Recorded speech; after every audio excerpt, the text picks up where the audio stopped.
Hello, everyone, and welcome back to my conversation, my spoken English conversation presentations. I'm so excited to do this for you, and I think a very important conversation we need to talk about is how to make a question. It's something that a lot of people in my classes ignore. Well, I'll get to that in a second. Let me just introduce everything. This is fundamentally the two types of questions that we have. We have a yes-no question and we have a long answer question. Now, HV means helping verb and S means subject. MV means main verb. And in long answer question, we also have a question word at the beginning. So as you can see, the components of a yes-no question and a long answer question are very similar. The only difference is the question word. Let me show you. Also, I'm going to get a little bit more complicated as the different parts. For example, in the question word, we can also have a question phrase that can be longer. And every single question has a helping verb or a modal. And we also usually have a subject or a pronoun. Sometimes we use an adjective. I'll change that later. And we also can may or may not have a main verb. So let's talk more about each part.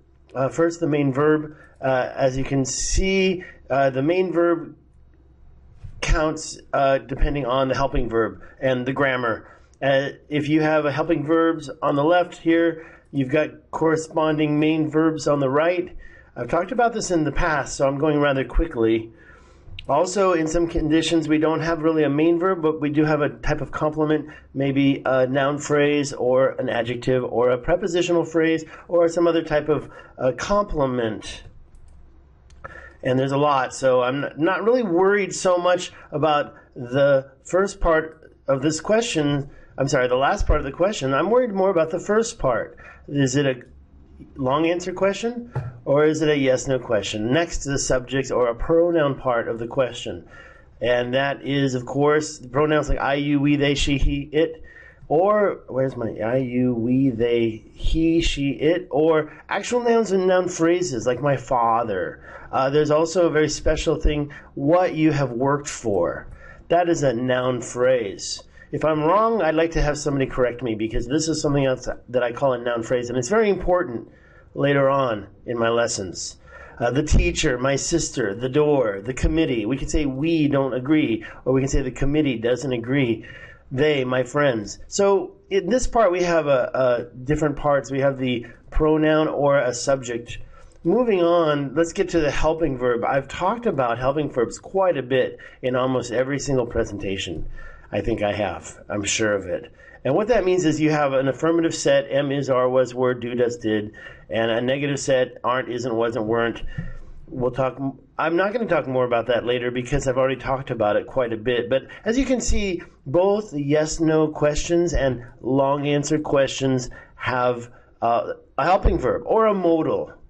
And they also usually have a subject, but not always, but they both have the same pattern. And then also there's another pattern. Well, I'll show you more variations on the pattern later. However, what I want to talk about now is the question word or question phrase. Where am I? Here we are. Some question words, as you probably know, who, what, where, when, why, when, which. But let's not forget how, an H word. And we have some phrases too, and how plays a big part. How long, how many, how much. And we also can do it with other WH question words like which type, what kind, what language, what time. Those are question phrases, and they go before the helping verb. Then we have some extended question phrases such as how many blue bugs with eyeglasses do you see? What different Chinese dialects do you speak? So we can put a very, very, very long phrase before our helping verb in a long answer question. Moving on, after we finish looking at the patterns, I want to talk about the differences between the yes-no question and the long answer question. Let's go back to our original layout here. I could just use a Q also. I don't really need to have a QW because there also could be a QP, question phrase. So this is a very simple layout. Let's talk about first the yes-no question, a helping verb, and then a subject and maybe a main verb. Maybe I can also put parentheses around this because there's not always a main verb in yes. Who drives? Well, actually, that is the main verb. Never mind. Let's just keep going here. What I want to say about a yes-no question is that a yes-no question offers information that the person answering the question can affirm or negate. So when I ask you a yes-no question, I give you information. For example, are you the teacher? Are you going now? These are yes-no questions, and you're just going to affirm, I am, or I'm not, or negate the question. And then when we talk about our long answer questions, what that does is we actually have a blank in the question with a word. We want to get the information. So here I said, are you a teacher? Here I might say, what are you? Or what do you do? And the answer is, I'm a teacher. So I'm giving you the information. Here, you must give me the information. Are you a teacher? Here, you have to say, what are you? So we have two different types of questions. Moving on, I just want to explain that intonation is important with questions. Statements usually go from the top to the bottom. I hear a lot of Taiwanese students try to make a very beautiful sounding sentence, but it doesn't really sound correct when spoken. I am the teacher you have been looking for. Okay, that's not how you would say that. A statement, it's I am the teacher you have been looking for. La la la la la la la la la la. La la la la la la la la la. It just starts at the top. If you're not sure about intonation, follow this rule. If you're making a statement, make it fall. WH questions also fall. What are you looking for? Who are you going to come with? Now the yes-no question is rising. Are you going to come with Susan? Are you looking for me? So this is the big difference. And when we use this, I'll talk more about intonation for other forms. But let's go back to what is the difference between the fundamental two types of questions. No, I'm not talking about the difference. I already explained that. What I want to say is that this is not important. I'll remove this later on. Let's just talk about, because we have two types of questions, the way you respond to them are two different ways. A yes-no question or a long answer question, we have a different type of response. I'm going to talk about that later, but let's just talk about something else. We have actually 7 questions in English. We have 7 forms in English. And the number one, let me show you here, those 7 types of questions can fall into 2 categories, a yes-no type of question or a WH question. A long answer, sometimes we say WH, sometimes I say long answer. Short answer is a yes-no question. Long answer is a W question, or some people say WH. I say W question, but I guess that's not really correct. I've been mispronouncing it for years. And of course, I talked about the yes, no, and I talked about the WH question. I'm going to go into those more in a bit, but what I want to show you is the other 5 that can fall into the corner. Now, statements can be questions sometimes, and I'll show you how to deal with those. Either or, we have some on both sides, the false either or question and the real either or question. And the last is the tag question, which is really the same as a statement question with a tag on it. So with these types of questions, let's talk about them. First, I want to mention those are obvious, the yes-no question, the WH question. I'm going to talk about that second. And tag questions later, either or later. Statements, statement rising. This is very important because I teach in Taiwan, and most of my students, when they ask a question, they grab for the statement rising question. You're a teacher? Okay, that's not really a question. It's you're a teacher. It's a statement. But when we make it a yes-no question, we change the direction of the intonation. You're a teacher? Sometimes the students don't know about this, but they try and say, you're a teacher? Yeah, Taiwan's favorite way of asking a question is using a statement rising question. I want you to understand that sometimes it's correct, but if you do it every single time, it's not correct. You need to start making questions like regular yes-no questions. Here's some examples. You're married. You've got 3 kids. He's a soldier. Okay, those are statements. Oh, you're married. My brother's married. I'm going to give you some information about my kids. I've got 3. He's got 3 kids. He's a soldier. This is the same as a yes-no question when you make it rising. You're married. You've got 3 kids. He's a soldier. And the answer is I am, or he does. Stop relying on this one way to make questions, please. Let's go back to yes, no, and WH. These two types of questions are very standard. The first one, as I mentioned, offers information, and the second kind offers a blank. This is it. Now, if you notice over on the right-hand side, we have the information that it offers. Do you speak? Okay, if I ask a question with a WH, it's here. I say, what language do you speak? But because I'm going with a yes-no question, I have to offer the information. Do you speak English? I do. Do you speak French? I don't. The next part is how to answer this question. Do you speak English? Did you get married? Are they voting for Donald? It's all rising intonation. How do you answer those questions? I talked about this in my first video. I want you to watch that video. I'm sorry, the third video. Oh, I'm going to redo all my videos. Who taught you to ignore how to answer this question? Do you have a job? Yes, I have a job. Okay, this is not a good way to answer this question. I'm going to remove this for later. I don't want to ask that question right now. But I do want to talk about this big mistake.